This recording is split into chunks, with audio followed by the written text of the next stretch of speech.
His was the singular destiny of leading the armies of his country successfully through an arduous war for the establishment of its independence, of conducting its councils through the birth of a government, new in its forms and principles, until it settled down into a quiet and ordinarily train, and of scrupulously obeying the laws through the whole of his career, civil and military, of which the history of the world furnishes no other example. Thomas Jefferson.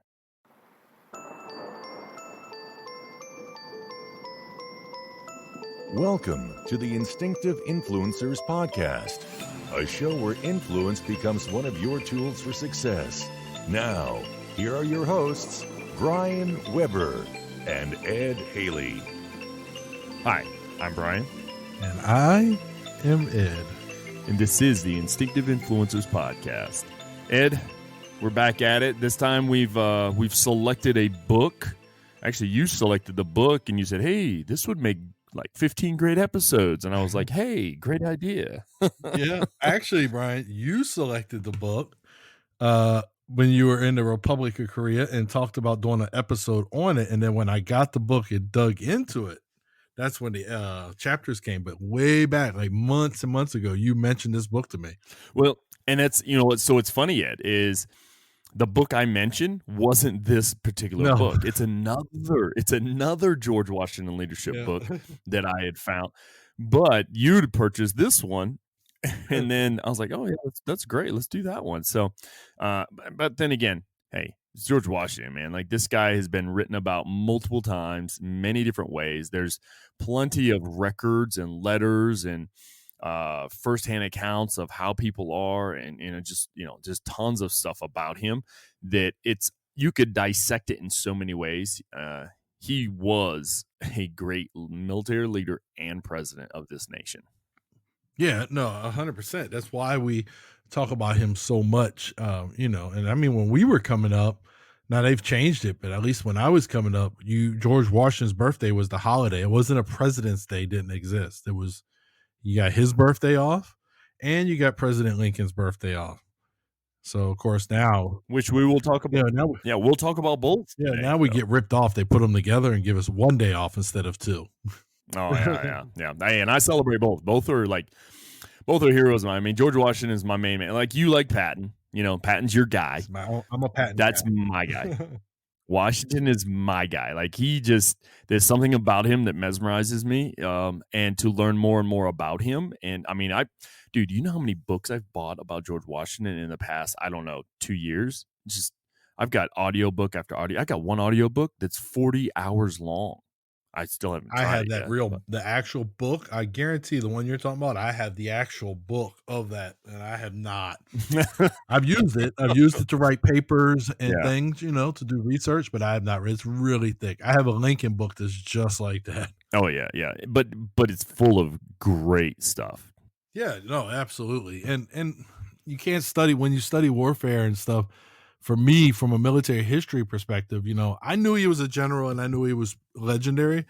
I didn't realize, like, there was a lot of luck into what he was as a general, but he was very bold.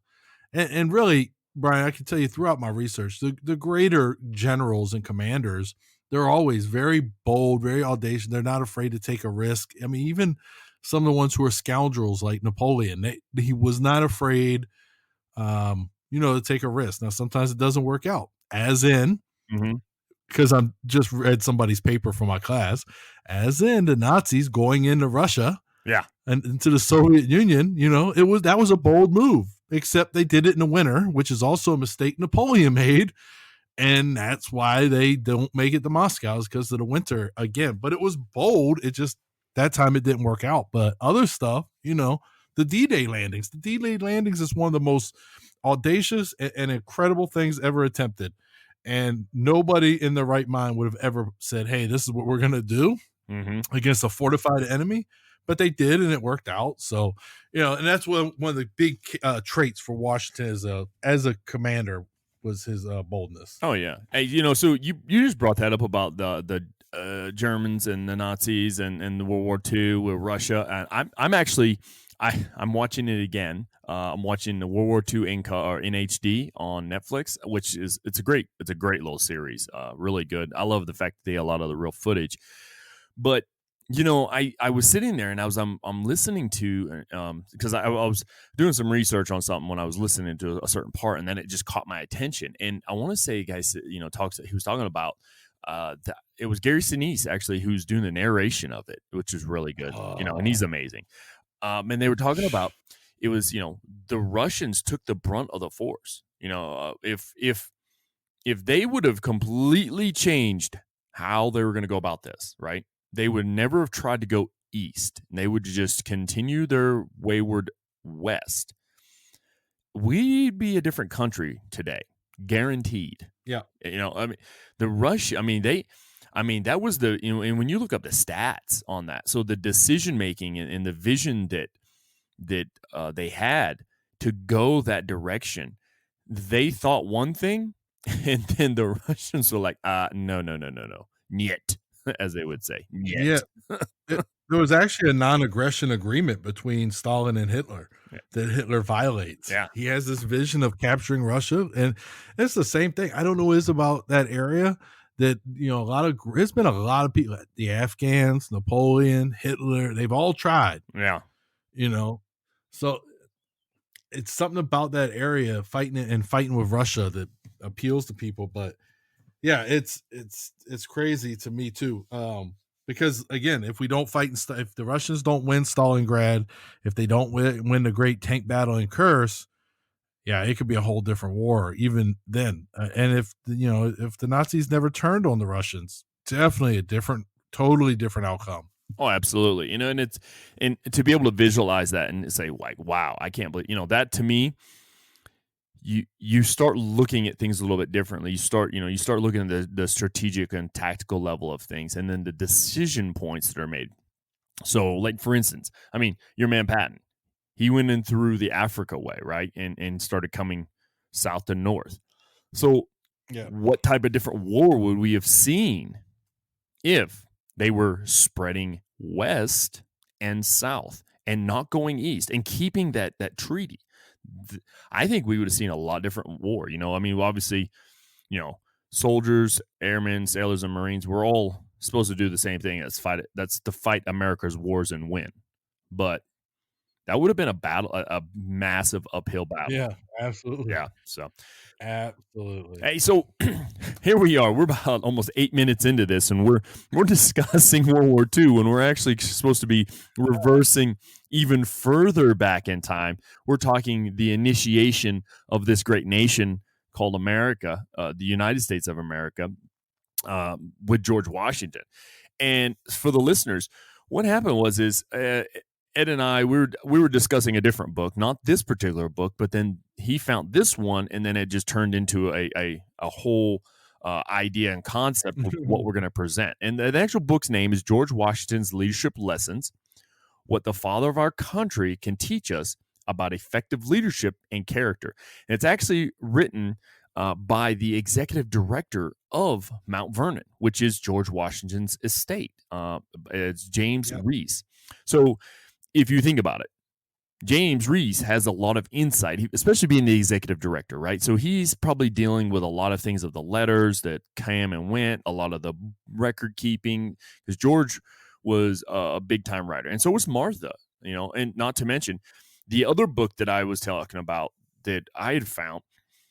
I went straight to the back. I was reading something on some of the leadership lessons in there, and it was talking about his character, his presence actually, and how President Adams, when he was in office, how his wife was visiting the Washingtons and she was in awe of his presence. And she describes his presence in a manner that's like, even though he's not in the public eye as being the president anymore, he holds himself still true to that honorary, that life of being the president, where he can't blemish that title or that office type thing, So, that's kind of who he was. We talked about last week. We just talked about on the Memorial Day episode, right? The tomb guards, how there are certain things they never do again once they get that post Mhm. because they don't want to blemish the office with their, with their dead duty. Yeah, And it was the same thing with Washington. First of all, he's a reluctant first president, which I believe we'll talk about a little bit today, but we will. he was a little reluctant to do it. And he was basically told, yeah, you're the only guy, man. We need it to be you. Uh, but yeah, he still carried himself at a high level. The other thing in this book, Brian, well, we'll get into it. Let's get into it and see if Yeah. you talk about it. We'll get into We will. it. But I'm telling you, I'm excited, man. I am too, because I loved all the ideas that were brought up about, just his leadership lessons. But to give you guys an idea out there listening, so this is actually going to be like a 15-part series. Now, it's not going to be in direct order, like, okay, this week is the first lesson, next week's we're going to bust it up with other stuff, but we're going to try to kind of incorporate as much as possible throughout the year and try to present to you his leadership lessons. And here's the order of them. I'm going to go quickly through them so you kind of have an idea of what you expect. So the first one's vision, then honest, ambition, courageous, self-control, personal responsibility, which I love, determined, strong work ethic, uses good judgment, learns from mistakes, humble, does the research and development, values presentation, exceeds expectations, and has heartfelt faith. So those 15 areas that I just brought up, those are what we're going to cover throughout this series of George Washington's leadership lessons. But our very first one is going to be on vision. And before we get into George Washington's vision, I want to get into a vision you had, Ed, that you just spoke to me about, and was dealing with riding bikes. You and your wife, you go ride on Sundays together, but you said on Saturday you went for a ride and you were chasing segments. Yeah. Why? So why would you be chasing these segments? So if you use the Strava app, which we are not affiliated with in any way with Strava, the Strava app has certain segments that people have marked. A lot of them are hill climbs, some of them are descents, but if you look at it, the majority of them are difficult stretches that they do. But basically what you can do is you can measure yourself against others. So I do pay for Strava. I have the premium app. With that, I can see people in my age group and see their times on that segment, so I can compare myself and where I'm at with my effort. I can see people in my weight range. I can see people, if you're in a group on Strava, like a cycling group, you can see people who have ridden that effort from that cycling group. So it lets you compare. And so, yeah, I definitely, some days I just go out and I just ride for riding. And some days I go out and I go chasing segments. Yeah. So, Yeah. So there's a short segment, and it's a cool segment. So it's a quarter mile, but it's on a bike trail along the Autobahn. So it's right beside the Autobahn, right? Oh, wow. And it's a quarter mile, just a sprint, kind of flat, and it's called Beep Beep, I'm a Car. Yeah. So the top time is like, I think in the 30-second range for that quarter mile. Right. I was trying to make top 5, and I missed it by a second of getting in the top 5 and achieving my goal. So you can set goals for yourself, and you'll say, hey, in 30 days, I'm going to ride this segment in this time. And then it'll actually give you training plans to train for that and whatever. But it keeps you focused, having that vision of what you want to achieve. And it reminds you, hey, you want to ride this segment, you haven't rode it in 2 weeks or whatever. So yeah, it's one of my favorite parts of Strava is those segments and chasing them. And again, it's the vision of being successful at that makes you really push yourself physically. Yeah. And that's the reason I brought it up is because obviously you had a vision of what you wanted to achieve, right? And so you set that vision as a goal, and then as a goal you keep pursuing towards it until you reach that goal. And that's kind of like, to help people understand, we actually did an episode not too long back that influence is vision, but it's to help people understand that the vision is kind of like the start of the momentum towards achievement, right? So yeah, that's why I wanted to bring it up, brother. Yeah, no, it's fine. I don't mind. I enjoy them. I actually, real funny story. Took my wife out one day, and we went out and just rode the ride. And I was so disappointed because the segments were really bad, like times, that I went out the next day and wrote again without her so that I could up my status on the segments. There you I'm go. a stats guy. I Yeah. enjoy stats and it's self competition. Exactly. And that is part of the things that I like about like things like that where you're doing things on your own and you're measuring your own progress. Now it's fun to measure against other people, but if you could say, "Hey, I did it 1 second faster today," and then tomorrow I did it even 1 second even faster, and then and by Friday I'm 5 seconds faster. You're like, that. This is called achieving. I'm achieving something. So, and that's awesome that you do that, man. Oh yeah. No. It's fun. All right. So, leadership lesson one. Yes. And a leader has vision. So, we've talked, like I said before, we talked about vision, but we're actually going to get into like the different areas of vision that George Washington, and there's going to be some stuff brought up. People are going to be questioned and whatnot, but we're just going to go through this chapter. I'm trying not to read a lot out of it, but there are some areas that I actually highlighted inside my Kindle app here that I'm looking at that I felt like, okay, yeah, that definitely needs to be talked about. But to kind of let me set the stage here. Let me help All people right. kind of understand where we're going. Many Americans associate George Washington with strong and steady leadership. He bravely led the Continental Army in the War of Independence, and he then accepted the call to be the first president of our new nation. But there was much more to Washington's leadership. In fact, very few people perceive of Washington as the creative, big thinking, inspiring, visionary leader he actually was. Ed, when I read that, when I started off to read this chapter, and the chapters aren't long; they're actually really short. Yeah. When I first started off, like I thought to myself, like, how do people not see that? You know what I mean? Like when I think of him and his position and all, and we're going to get into like the things that he were thinking about and he was trying to put into play and people were laughing at and scoffing him about. But how do you not think of him as creative, big thinking, inspiring, visionary leader he actually was? For instance, crossing the Delaware, man. Like you in the at the time frame, crossing the Delaware in itself to say, hey, listen, we're going to cross this river and then we're going to go fight. Basically, it kind of reminds me of the storming of Normandy on D-Day, right? We're going to cross this big giant water and we're going to fight from the water inland. And in a sense, it's kind of what he was doing, wasn't it?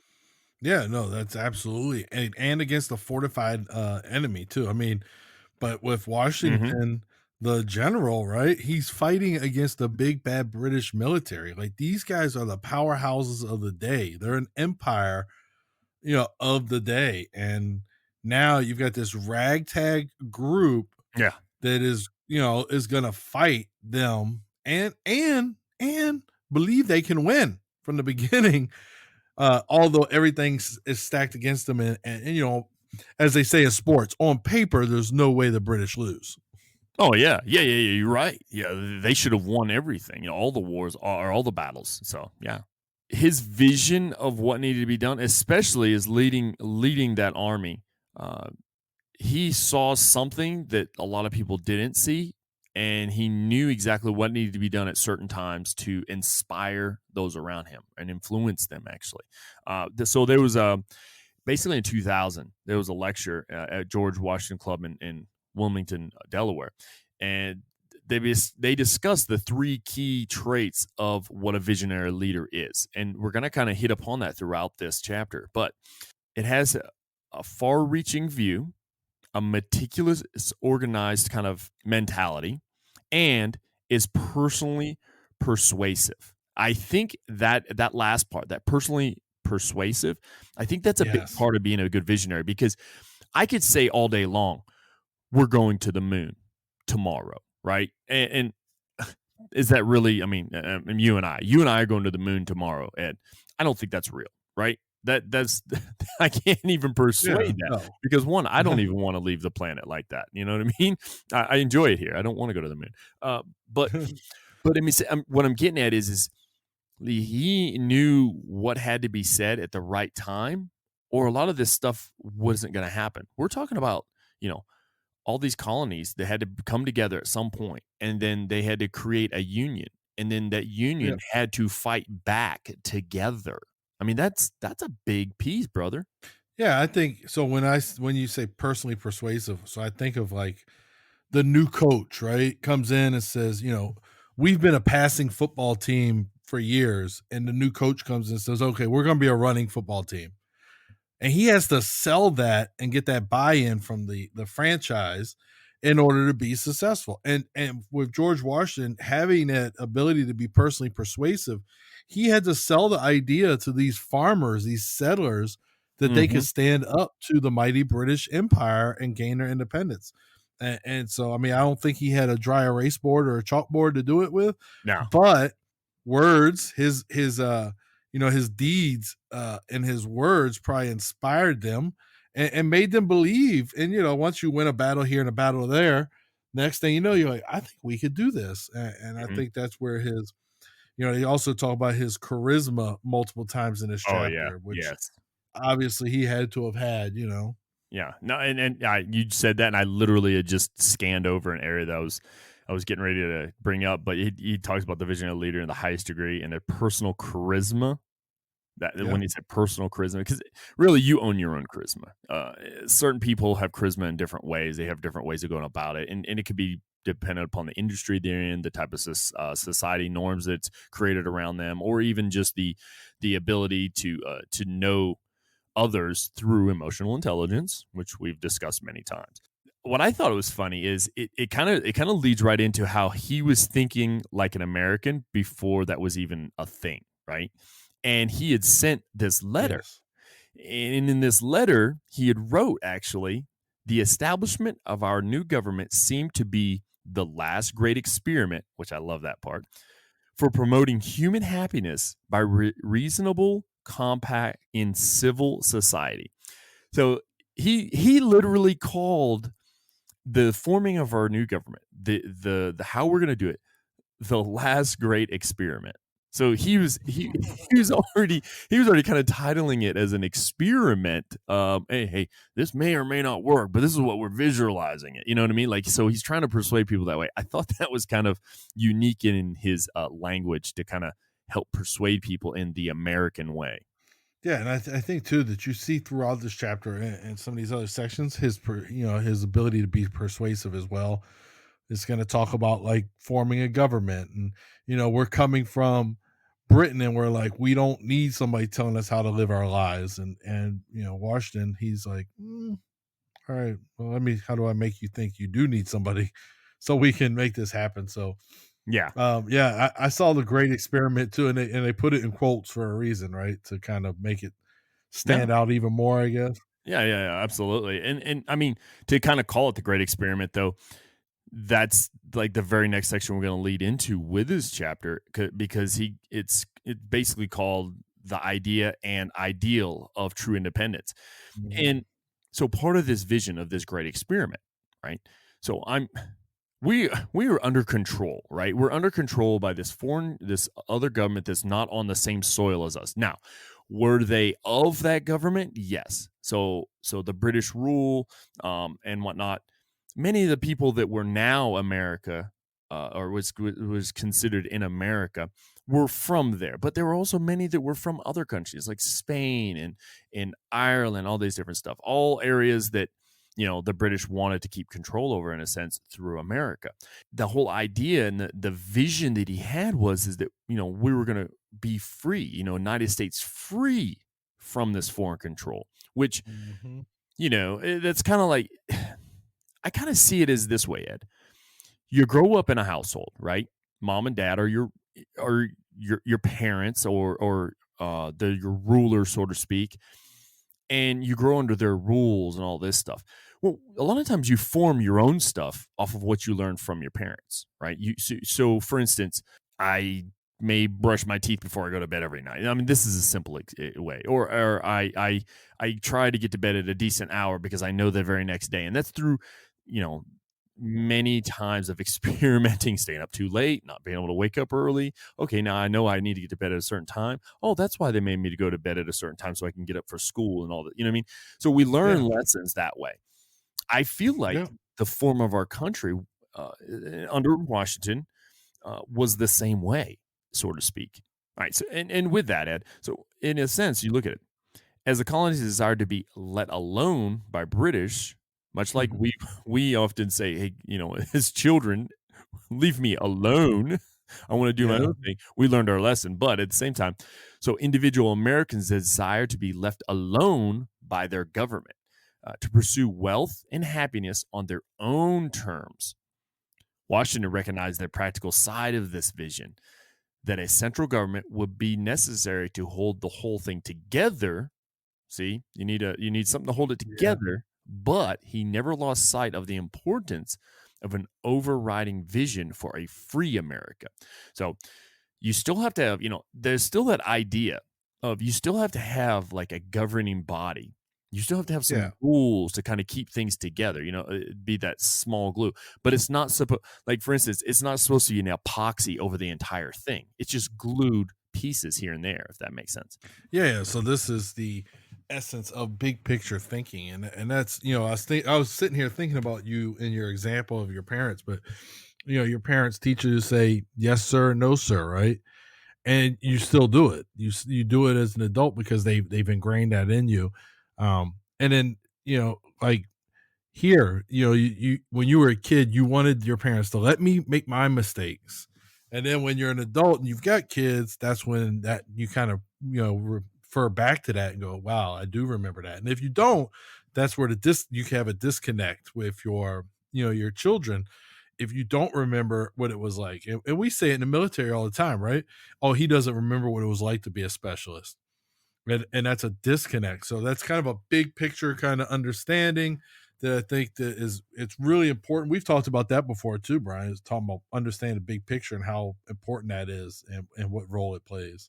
Oh yeah, definitely. And that's the point. It's the bigger picture of things and seeing that we talk about it all the time, like, at different levels. I want to say I brought it up a couple episodes ago about the different levels of seeing that bigger picture, and having that scope and of, the junior individuals, they only see it from a certain height, like 5 feet off the ground or 5 feet 2 inches, where versus you and I, we see it more like 5,200 feet because we have such a larger scope of responsibility and roles and all that stuff.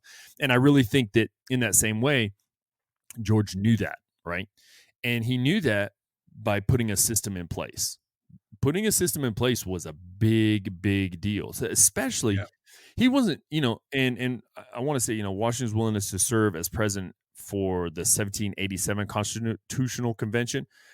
It's basically kind of an idea of like how far reaching his understanding was of the need for this particular structure of the organization.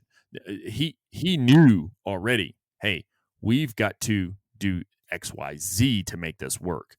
And to go further on, right here it says, Washington knew that the only way for his new country to survive and prosper was to establish a clear set of written rules that all 13 states would agree to follow.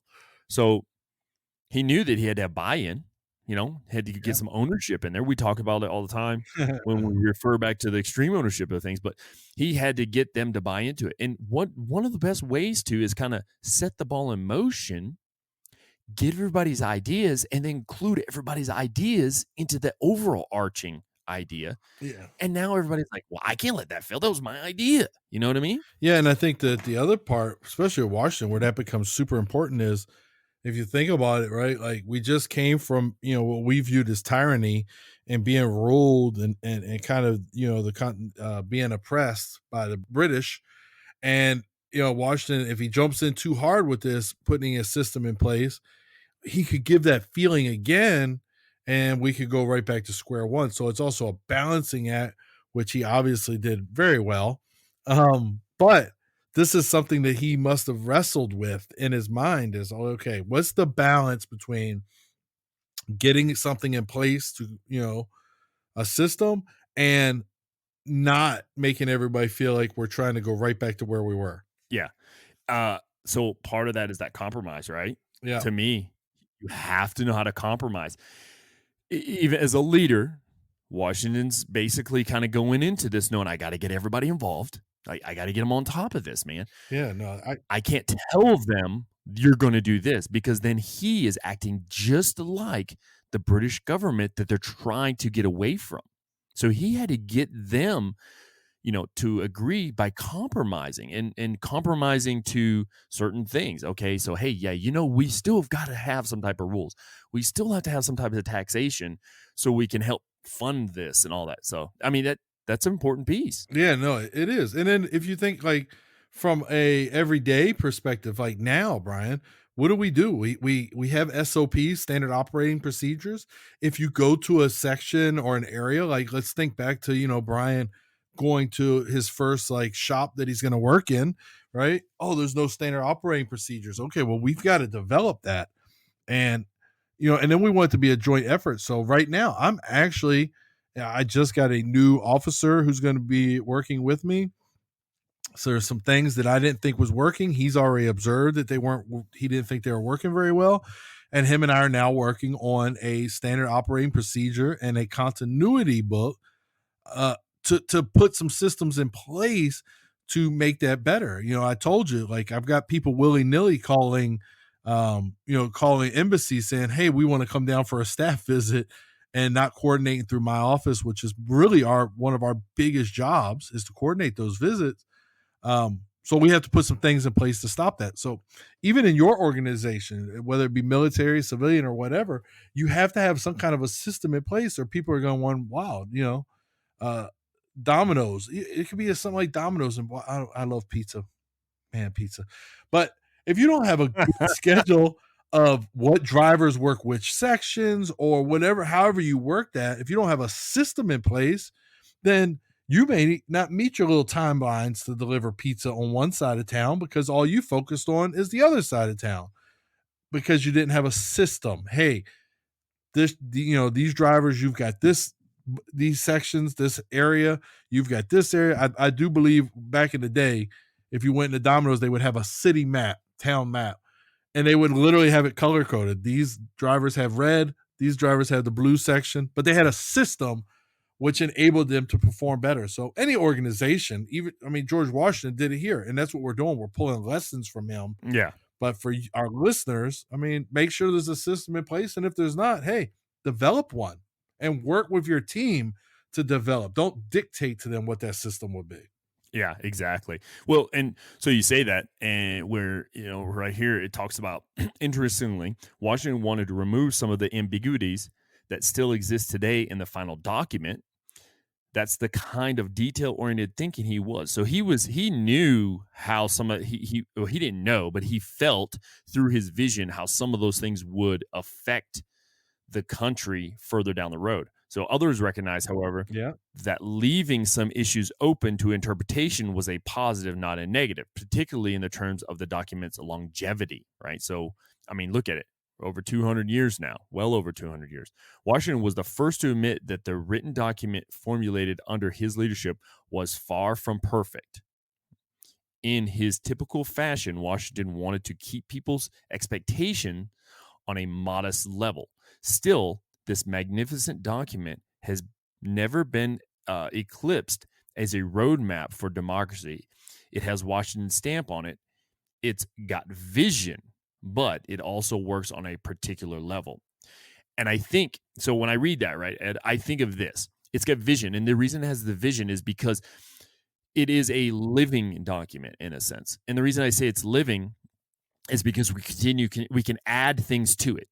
It allows us the right to add things to it and not have to reform a whole new government, right? We don't have to go through a whole war of wars type thing within America. We could reference Civil War in a sense. We don't have to change what is there. Instead, what it does is it prompts us to say, okay, well, they said we can have these, and this to allow us to build XYZ, right? So it's that forward thinking of I know we don't have all the rights in the world, but we can work towards that. And we're going to kind of talk about rights and human rights here in a little bit. Yeah. Yeah. And with the Constitution, like there are some things are still hotly contested, because people are trying to figure out what did they mean by whatever. We hear it a lot, especially right now of gun rights and the right to gun ownership. We hear it a lot with that kind of stuff. Like, what did they mean by bear arms? And, hear the debate over, did they mean a handgun? Did they mean a rifle? Did they mean, obviously they didn't mean assault weapons and No. at that point, or did they just mean a gun, period? So it did have some language in it that we still like. Absolutely, that is the same document, which I got to see a couple years ago. You saw the That's real the one? same document. The real one? I saw the real one. Yeah. Yeah. That's awesome. Yeah, I saw it at the National Archives. That's awesome. Yeah, it was pretty cool. But yeah, so it's still the same document. But I mean, obviously, we've made some stuff changes, and we're going to talk about one of them here in a moment, one of the really big ones. And then, of course, changes for women's suffrage and all that good stuff, too, as well. But the original document is still there. Exactly. And a lot of that's, it's still in place. So, and that's the point about it, like understanding his vision with all this, Ed, that it opened it up. He saw how much it would open it up. He saw it in the manner of, for instance, he bought 70,000 acres of land. He bought that because he knew that it would turn into something because of the ability of the freedoms that we're going to give. He basically invested in the uncertain future. I mean, they started this. He bought that 70,000 acres.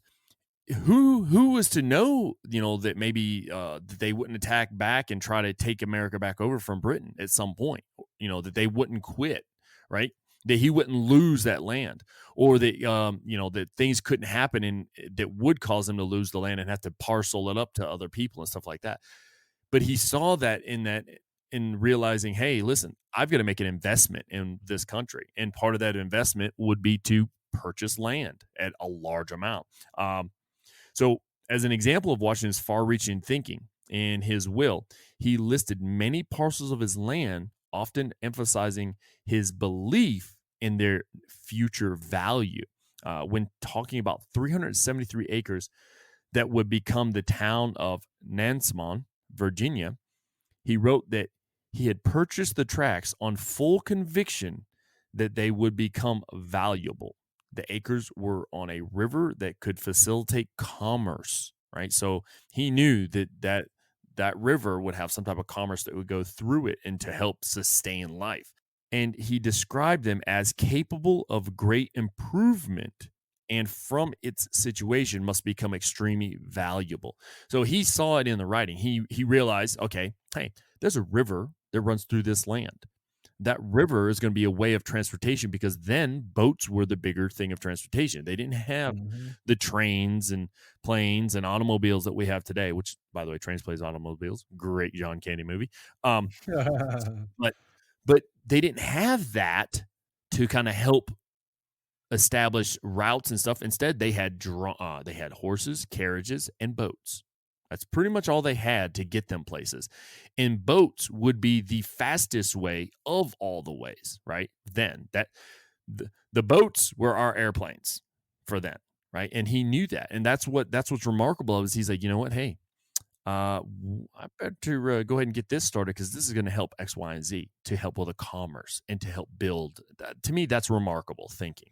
Yeah, no, it is, because he didn't know how much the country was going to expand. And, these are the things that he was looking at with this, kind of what was his vision. And then they don't know how far the country even goes. Yeah. At this point, they know it's something else beyond the borders, but what? And years later, exploration and other stuff, leads to us expanding, obviously. But right here, he's looking at it. And, and I like that it says, land will become America's second most important resource. Yes.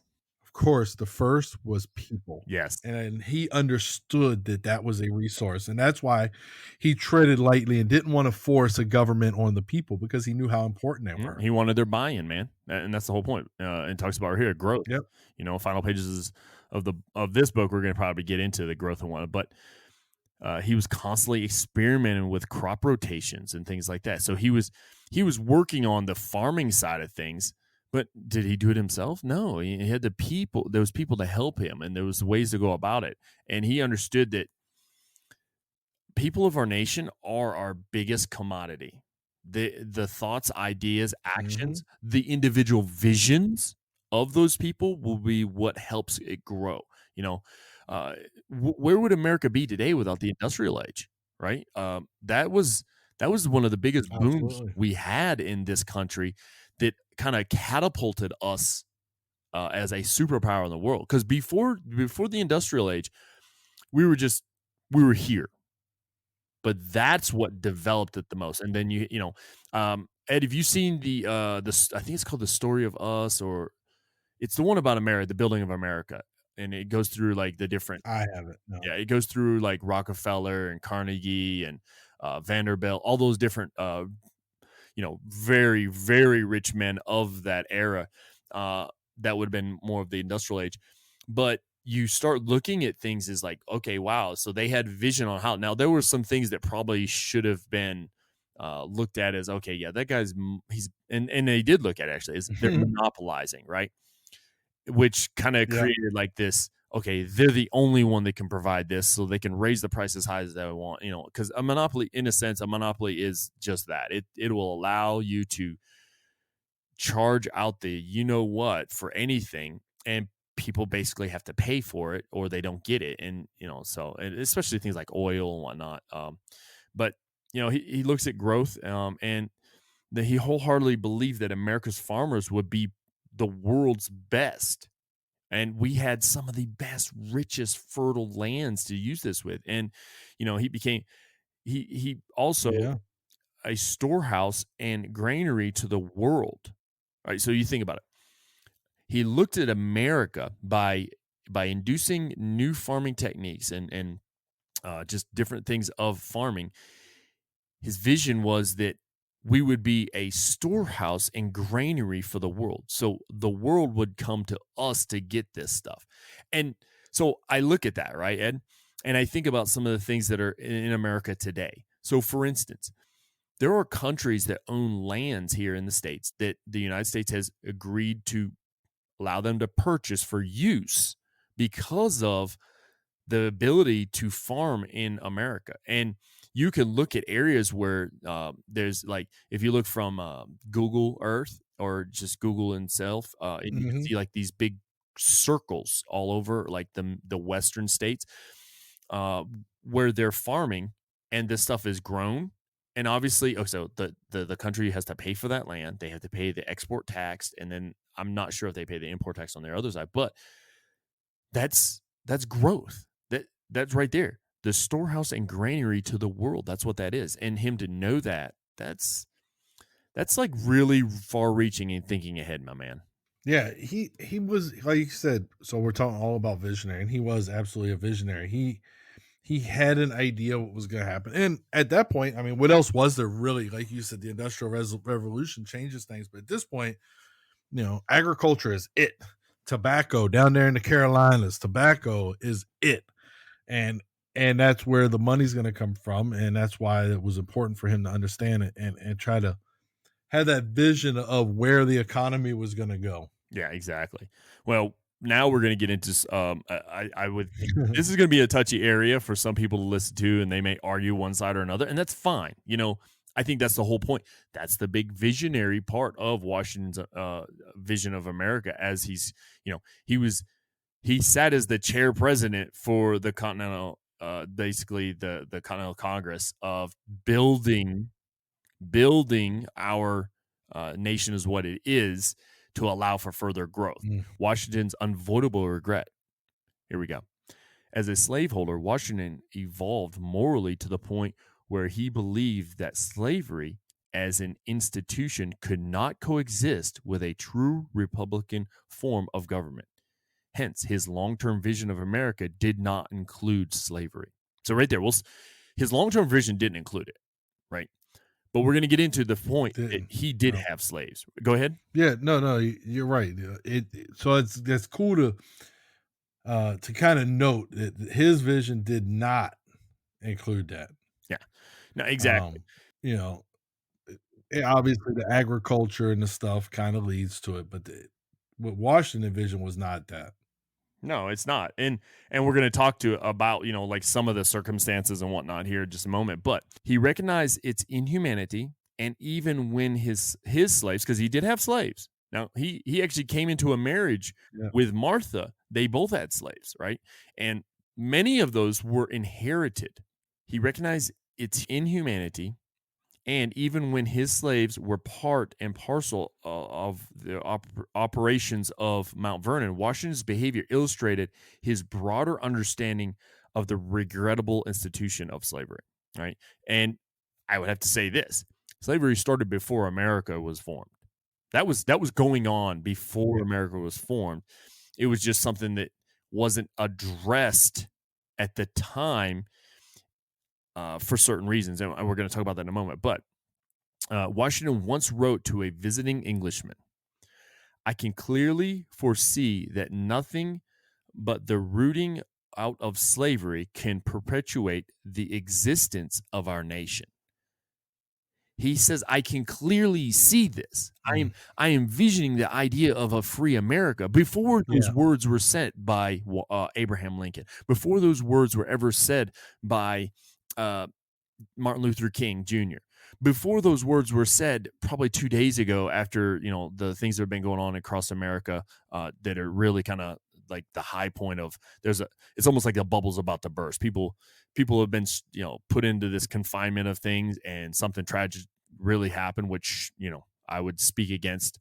But before that was ever said, he was already stating, I can see America as a place that will become better once we get rid of this. Yes. And that's, especially in his, so this is one of the things that you and I were talking about before the show, Brian. Like, you got to put it in context of his time, not our time.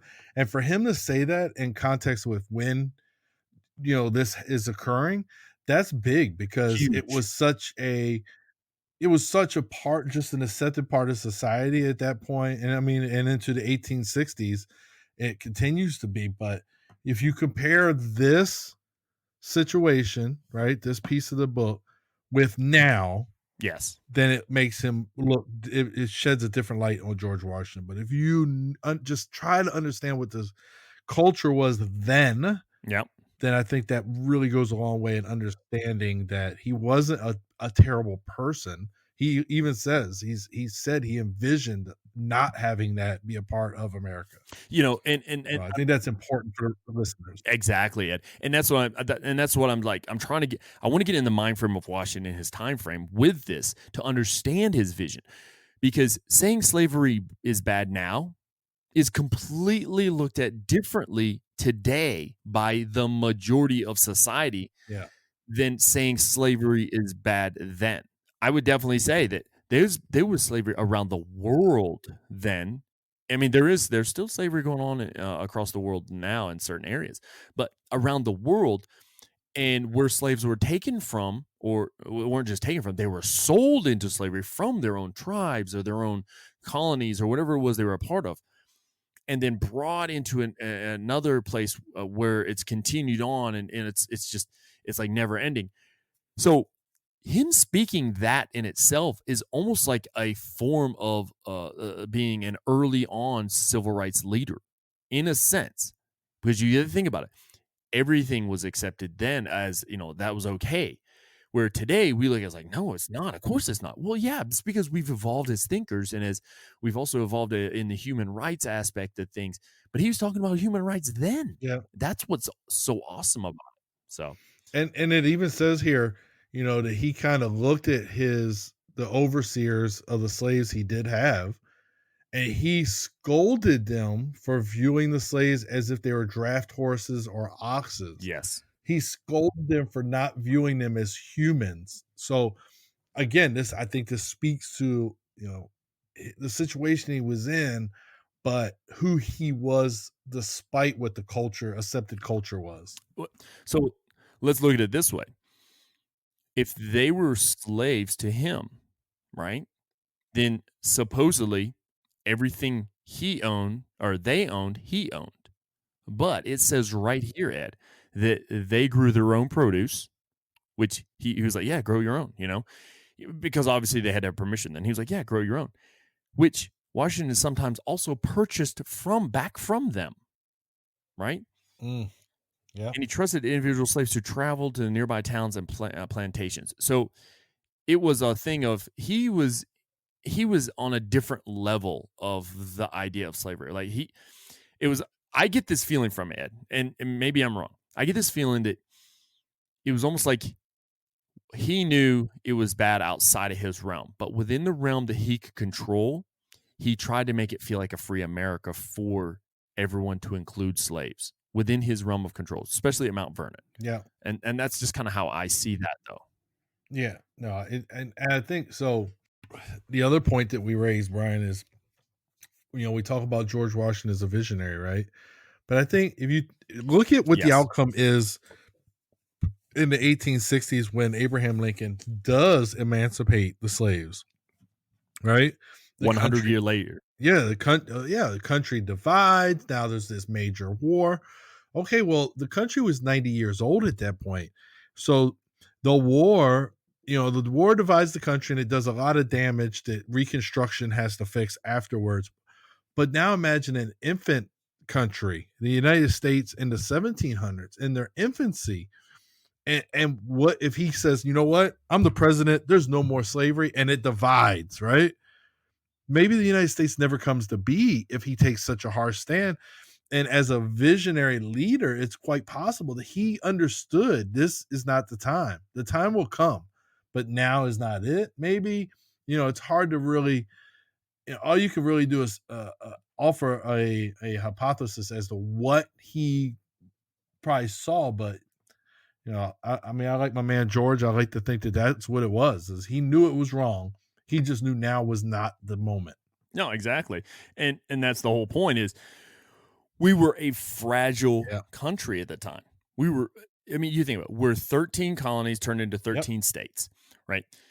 We're seceding, in a sense, from British rule, which the British rule had great control over the world. We're talking, because they had went in multiple countries. They had colonies around the world type situation. Yeah, probably one of the most powerful nations. They were at the time. Yes, absolutely. And so we're pushing off on them. At the same time, if I'm going to push away from them, how do I keep everybody informed? Well, I don't want to ruffle too many feathers. Now, have I made bold statements here and there? Yes, because that's how he conveyed it, is his personal feeling and vision that will soon propel into an actual way of life of, hey, we got to eradicate this. But they're so fragile, right? We can't, you said it right there.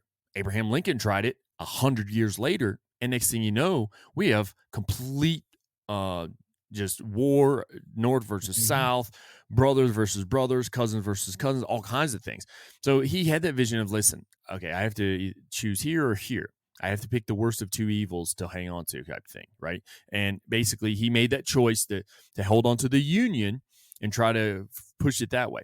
But I can tell you right now, Ed, there are multiple things he did to kind of help establish the fact that he wasn't going to break up families. And when I say break up families, like, for instance, when him and Martha married and they brought their slaves together, well, those slaves also ended up marrying each other and things like that.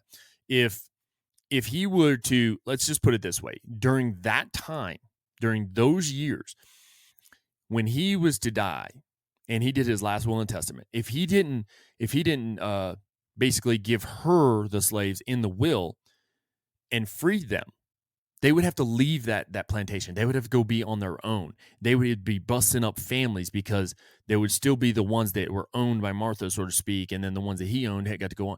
And I don't like to say owned, because it drives me nuts when I hear that. But that would create a whole rigmarole of issues. So instead, he was like, all right, well, Martha, hey, you keep them all here, and and that way they can stay together and they can be families that they need to, right? And that was a big thing during that time.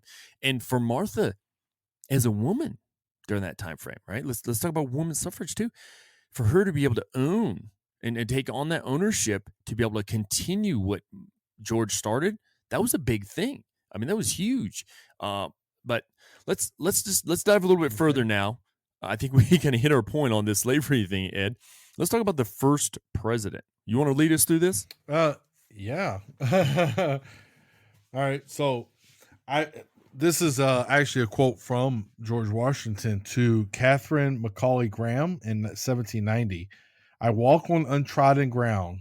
There is scarcely any part of my conduct which may not hereafter be drawn into precedent. And the reason that quote is important is he's the first president. Every president after him, he's the yardstick. He's what they're going to measure him. They're going to measure themselves against success, failure. Poor John Adams has to follow this guy. Like, he is the guy at that point. And, I'm sure, now culture's changed, society's changed. It's a different world. But I am sure for years, presidents were like, well, George Washington, when he was the president. And I think that, I think Oh, that yeah. but I think that this statement here shows that he understood that. He was self-aware. He knew, and this goes back to what you said. So he's also the yardstick for what a former president should act like, right? Earlier in the episode, you talked about him and how Adams's wife said he carried himself. I think that is just it speaks volumes to his self-awareness and his self-regulation to say, hey, I'm the first president. I am what they expect a president to be moving forward. When the next guy comes in, I am what they expect him to be, and so on. So I think that of all the leadership lessons, this one is crucial for who George Washington was. And that's a heavy burden, man. You're the first. And we envisioned that this is going to go on for years and years. We're going to have presidents for hundreds of years, but you will always be the first. You will always be the guy that you're the cornerstone of the presidency, is how I would probably put it. Oh, yeah, exactly. Now, and think about it, this too. So they were trying to come up with a title for the office, right? And he rejected, a lot of that, like emperor or your highness or all these. He said, no, this is not what this is. I'm a servant of the people. I need to serve the people. Like, so he was thinking way beforehand how this office needed to be formed to last. Instead of he didn't want, he wanted some type of democracy. And we're going to get into that too. He wanted, a republic who basically they voted on the right person to take that job. It shouldn't go through bloodlines, things like that. So the fact that, he is the one that said, no, I think we should call it the president of the United States, president of the United States, not the king, or anything like that. I think that's a big piece, brother. Yeah, no, definitely. And again, now we're going back to the ego. And, he didn't allow his ego to get the best of him. And, oh, yeah, Emperor. You know what, Emperor Washington, that does sound pretty good. He said, no, that's too much. So refusing a third term. Just think about that. Yes. He could have stayed in that position, right? But the right vision of things, and that's why we keep hitting on that word vision. The right vision of things is like, no, I did my time. Let's let somebody else do it. So he refused his third term, and to have that and to say, you know what, it's somebody else's turn. And then what you just said about, like, I guarantee you, he was, people were comparing the next, like number 2 president, right? Yeah.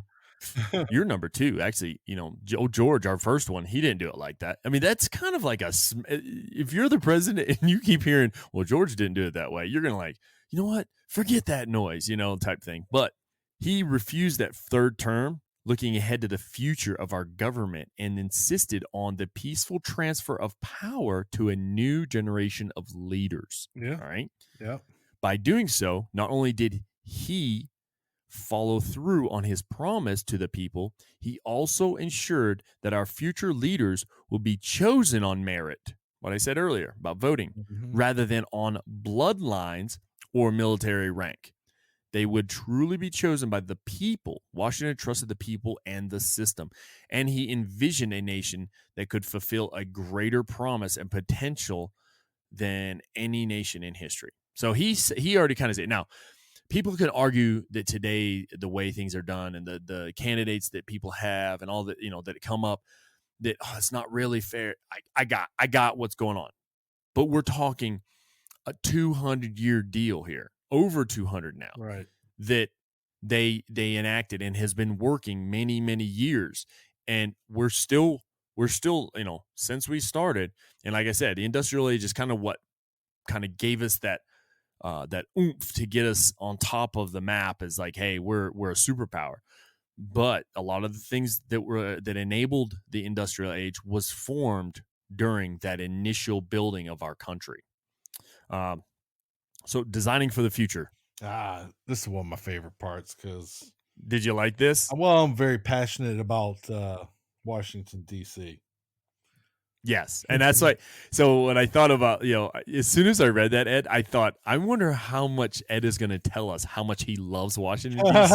I literally thought that because at some point it says, what does it say? Washington, he outmaneuvered the naysayers, including Thomas Jefferson. So Thomas Jefferson was against Washington's layout and design because he particularly was a big part of the layout and design of how Washington, D.C. is. Yeah. I felt the plans were far too grandiose, far too reminiscent of the royal courts of Europe.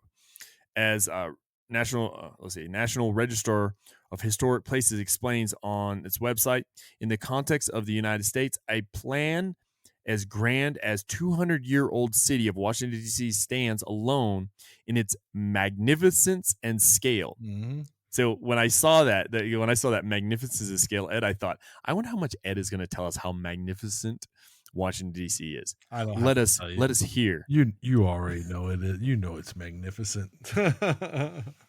Yeah. Well, so he goes on more, Ed, and maybe you can test it because I've only visited Washington once, right? I only went to I just went to Arlington, but he says right here, but as the capital of a new nation, its position and appearance had to surpass the social, economic, and cultural balance of a mere city. So it had to be greater than just a regular city. Yeah, so with you and your understanding of what Washington D.C. is now, do you see that vision in it of it being greater than a regular city? And not just because you're from that area near there or whatever and you love it, but do you actually see it as, the way it's been formed is perfect? Yeah. So that's difficult because as you move away from the National Mall, not so much. But the National Mall area, the Capitol Building, the Monument, Arlington, like that region is absolutely breathtaking and perfect. And I have done some traveling now. I can officially say after being here for a little over a year, I've seen Rome and I've seen Paris and I've seen and DC is on that level. I really do. In the center of DC, there are sections of DC that are not on that level, but towards the center, it is. I believe. I mean, I'm biased, right? I was born in Washington D.C., so I'm definitely a little bit biased. But it's located on the river. I think the way that they took and they carved a chunk of Maryland and a chunk of Virginia to create it, I think that kind of adds to it as well. So yeah. I think it is, Brian. I think it's right on there. So, I read a little bit further on here, Ed, and I thought about it, as they said, that it's a little changed today from then. Now we have there's the upgrade of infrastructure as in, say, technology age, but the layout is still the same of the general Washington, D.C. area. And like you said the outsides of it. Well, I don't think that was foreseen to be what it is. Because you all the way around, and dang going well, that all the way around Washington, D.C., I mean, it's just grown and grown. It's massive. I mean, it's gargantuan. But one of the cool things that I always thought was kind of nifty is I never realized that you can't have skyscrapers within a certain radius of Washington, D.C. Oh, yeah. Now, there's a lot of, rules and, obviously with the White House being there as well. There's other cities like that. So Paris does it. Paris only has one like skyscraper type building, and they call it with very colorful language, whether it's in French or English, but they basically call it the eyesore. It's one building. You got the Eiffel Tower, but like actual buildings in Paris, there's only one tower building like that. And they hate it. And it's modern looking, where the rest of Paris has kind of been preserved to look like it always has. The marble and everything. Yeah, it is an eyesore. And the French hate that building. Yeah. So. And that's the thing. Like, could you imagine, like, if the way the National Mall is and the way everything is there right now, you got Capitol Building one end, you got because it's kind of like a triangle in a sense. You got Capitol Building, you got the White House, and at the other end you have like the Washington Monument and stuff like that. Yep. And then you the Washington Monument in the middle. I'm talking about Lincoln Memorial, but and then the mall, the large strip down the middle, and just kind of how different buildings are made up. Like for instance, you have the Republican national basically building, and then you have the Democratic building, and you have a lot of different things. But if you stuck a skyscraper somewhere in the middle near there, right? Yeah. Let's say just behind the National Museum or Smithsonian, it would look hideous in that area because it's beautiful. If you ever look at like a picture of like somebody's that's taking a helicopter and they're just slightly above tree level and they take a picture out there, it still looks very tranquil, easygoing. It gives it a relaxed feel in a sense. Although I know it's a stressful area and there's a lot going on, but it feels very relaxed when you see it. It doesn't seem like a big busy city, even though it is super busy. Yeah, and so let me think. I think the most modern looking building there, all right, the arena, but like on the mall is the African American History Museum. It's pretty actually it's kind of Star Warsy. Almost looks like a Jawa ship from Star Wars. Really? But yeah, and that is like the most modern looking kind of building on the mall. Everything else is like, Smithsonian Castle and the big marble stairs and columns and things like that. So yeah, no, But it still fits in though a little bit, right? it doesn't stand out. I mean, it stands out because it's brown, like a darker brown. So that kind of makes it stand out, and it's out in the open. It's not like nestled within buildings, so it stands out, but not in a bad way. No, exactly.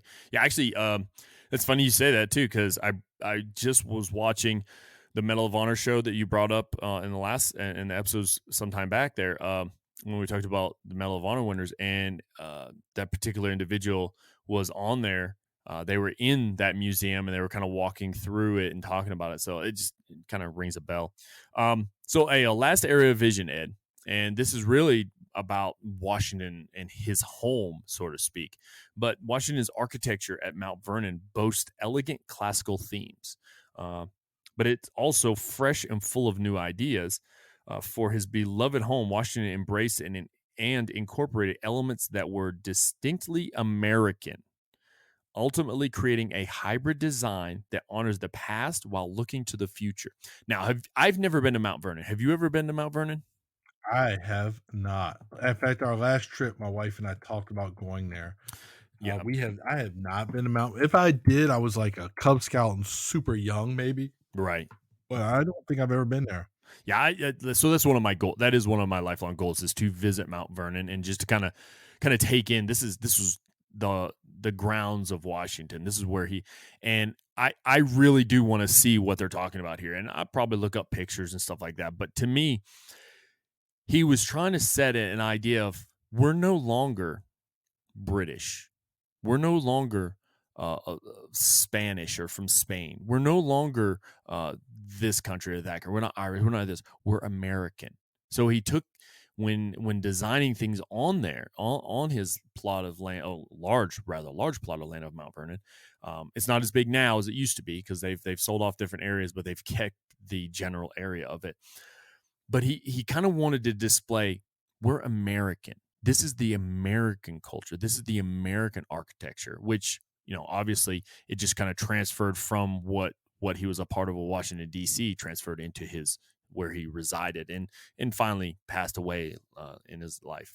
I thought that's kind of cool how they kind of ended that chapter of it about his vision is, his vision continued on through his home, well past being a president. Yeah, and that's I mean, part of his legacy. I mean, Mount Vernon is there. Everybody, I don't know why I haven't been there, man. But now you made me think. So next time I go home to DC, I'm going to Mount Vernon, Brian, because I've actually been. So I've been to the cabin where Abraham Lincoln was born in Kentucky. Yeah, like I've been to these other like places. I've actually been Right. where Abraham Lincoln was shot. but I want to go to Mount Vernon. Now I want to go. And there's another one, Mount Montpelier. I think that was the Jefferson Estate. That's also a big attraction in DC. And it's kind of like, you get to look at this, right, Ed? And this is how I see it. We get to go to these places. We get to look at the past, but we also get an idea of how the past created the future. And to me, this leadership lesson is about George Washington's visions, right? He had many visions of how America should have been or should become throughout the years, and they were enacted in many different ways. Now, some of those visions that we talk about, they took many years to overcome. I mean, you're talking America was formed well over 200 years ago, but within the past 60 years-ish was when, the real essence of slavery was supposed to end and all that, because there was the still whites only thing and blacks only type thing, and we still have an essence of people with their closed mindedness today, and to be able to have that vision at his time during the type of thoughts and ideas that were thought around the world, and to be able to he's kind of pushing it forward as we want to reach this. To me, that's pretty amazing. And before we end everything, I wanted to read this very first quote of this chapter, which I thought was kind of cool. And I was like, you know what? That's kind of a good way. I was wondering if you're going to use that quote. And I said, it's odd that he's not using that quote. Yeah. Nice. I like it. It's a good quote, but it's a good way to kind of end the show in a sense. We're not going to end it until you're done talking, but because I think we still have to bring up something. The very essence of leadership is that you have to have a vision. That's Theodore Hesburgh. All right. So the essence of being a leader and of leadership is having that vision, because Ed, you know what it's like, man. If you're constantly putting out fires, do you ever feel like you've accomplished something? No. And I was a firefighter last week at work, and it's like, I did nothing today. And you really did. You did something. Yeah. And you probably did something really significant in putting out those fires. But man, when you're in a reactionary mode and you're fighting fires, it's like, I did nothing today. Like I owe my money back to the government. You feel that way, but you at the same time you accomplish something that just isn't as lucrative as you want it to be. So, and that's where I would like to say at the same time. So, as a leader, or as an influencer, when we're casting a vision, we still have to be conducting that firefighting. So really, being a leader is a lot tougher than what people want it to be, because not only do I have to lead, I still have to follow. I still have to conduct a day-to-day business of firefighting. But at the same time, I also have to cast this vision of where we need to go from here, right? So, for instance, I'm going to bring up my mentor, who I currently work with now, or work for in a sense right now, because he's here where I'm at. We were doing some tracking and talking about, let's say, for instance, NCORs, Ed, right? Non-commissioned officer evaluation reports. Yep. And you know just as well as I do.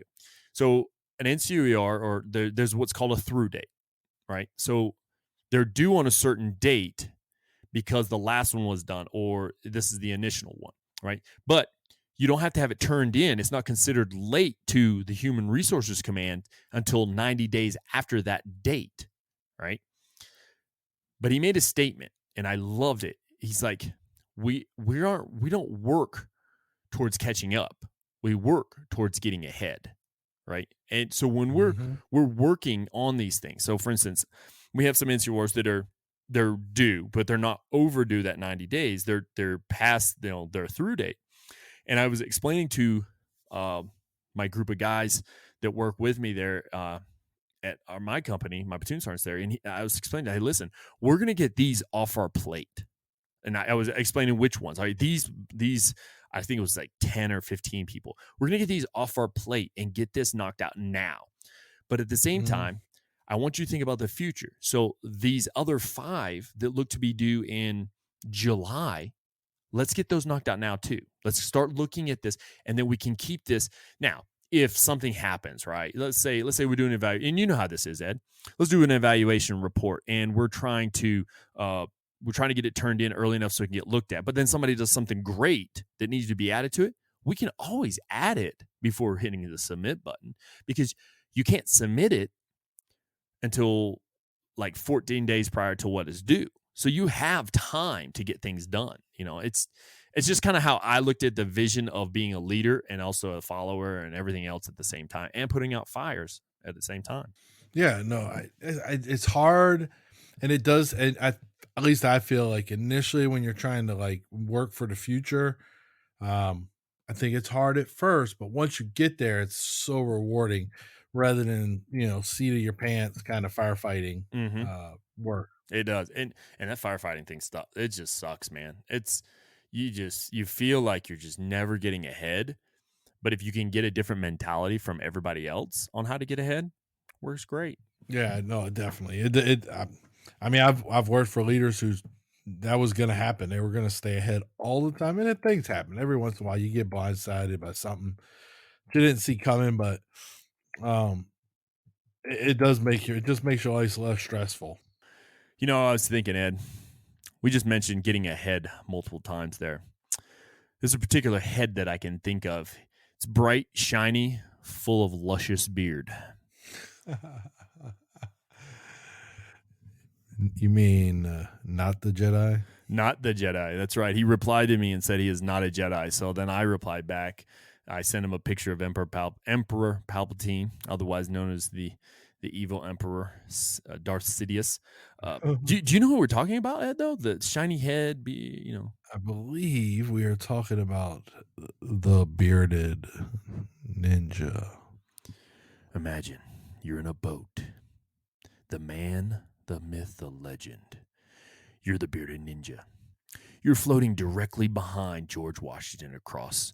You know what's got to be done on the other side. But before you left, you applied your beard balm. That's the Bearded Ninja Beard Balm, made of snake venom and pomade. It helps you get through, and if he would have fell off that boat, he would have been plenty buoyant, because he would have floated right across and then fought that Revolutionary War right beside George Washington. That's a Bearded Ninja Beard Balm, bought nowhere, seen elsewhere. Bearded Ninja Beard Balm. He may have been he may have served in Mosby's Rangers during.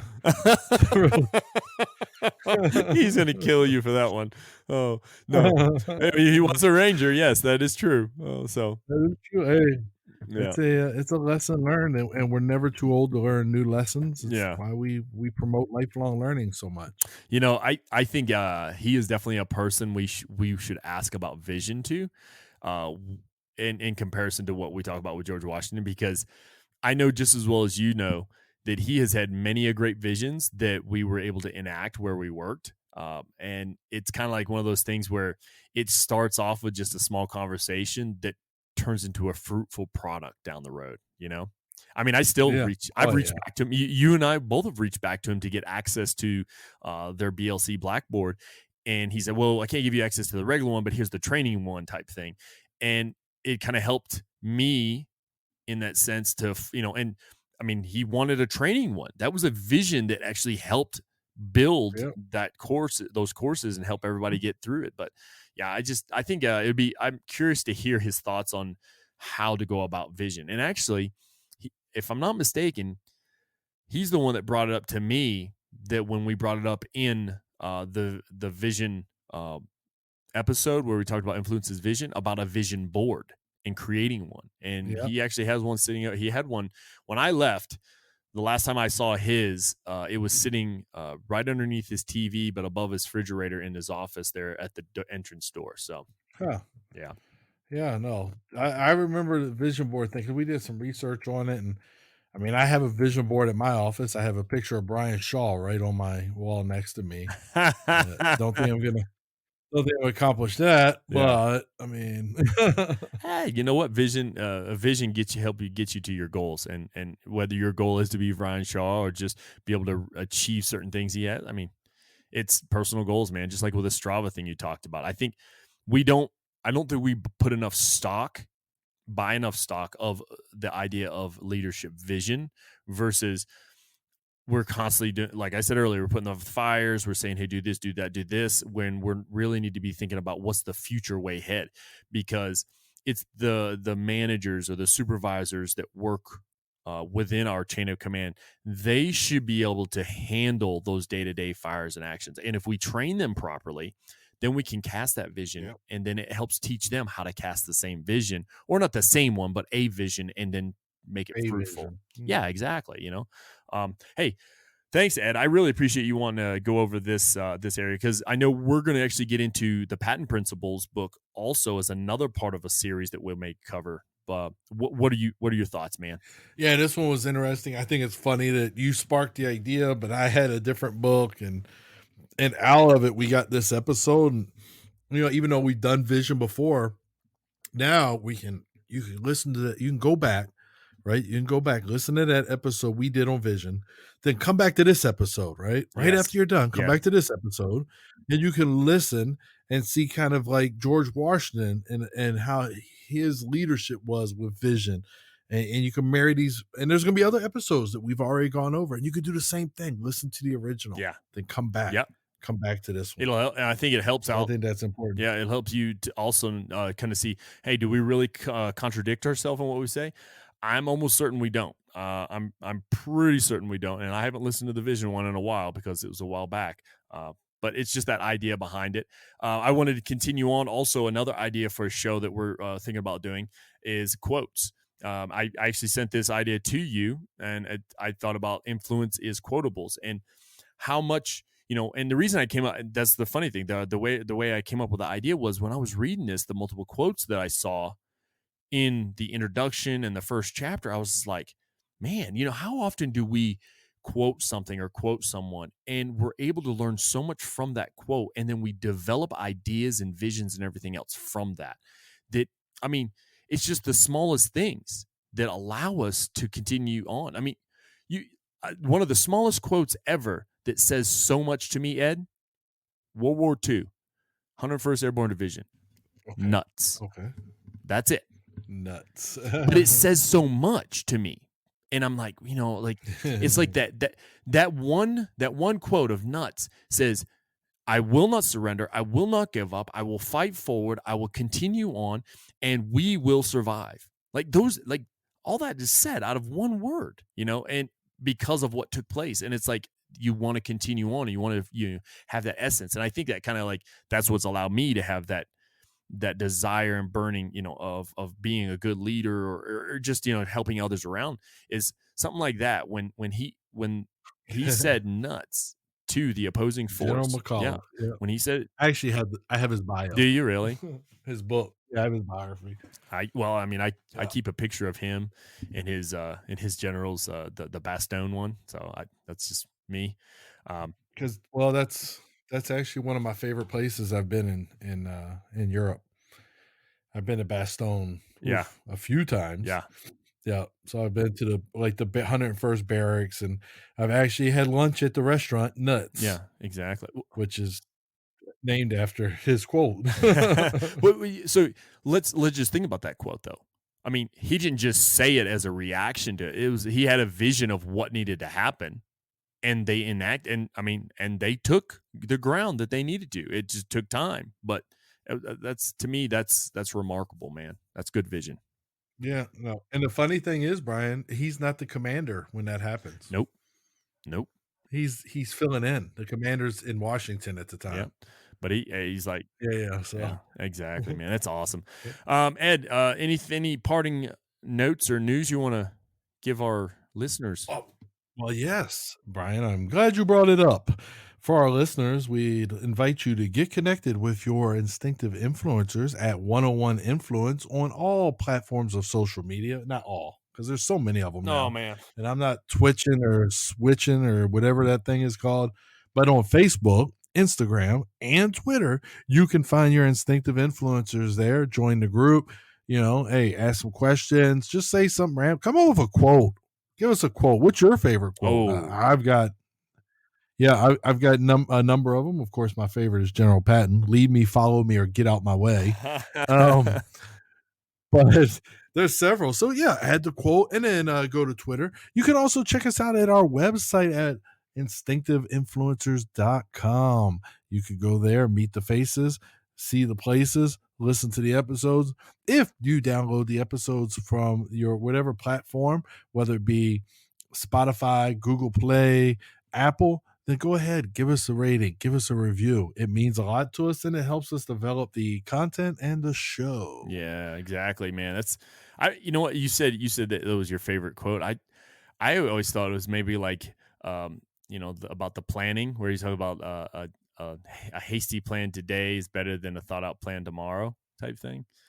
I can't remember the exact quote, yes. but so. It's oh man, now you got me.